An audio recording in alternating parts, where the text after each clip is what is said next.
বিশ্বব্যাপী তৃতীয় বিশ্বযুদ্ধ কি নিয়ে হবে জানেন কি? অনেক বিশ্লেষকের ধারণা আগামী বিশ্বযুদ্ধ হবে পানি নিয়ে। এর মধ্যে বিশ্বের বিভিন্ন দেশ কিন্তু পানিকে অস্ত্র হিসেবে ব্যবহার করা শুরু করেছে। সম্প্রতি তিব্বতে বিশ্বের সবচেয়ে বড় জলবিদ্যুৎ কেন্দ্র নির্মাণের উদ্যোগ নিয়েছে চীন। সেখানে তারা একটি বাঁধ তৈরি করছে, যা সংকটে ফেলতে পারে ভারত বাংলাদেশের কোটি মানুষকে। চীন যে উদ্যোগ নিয়েছে সেই উদ্যোগের বিপরীতে ভারতও কিন্তু ওই একই এলাকায় আর একটি বাঁধ নির্মাণের পরিকল্পনা করছে, যাতে করে শুকনো মৌসুমে পানি কিছুটা ধরে রাখা যায়।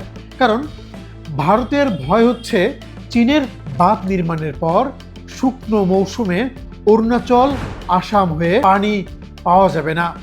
আর এতে শুধুমাত্র ভারত একাই বিপদে পড়বে না, বিপদে পড়বে বাংলাদেশও।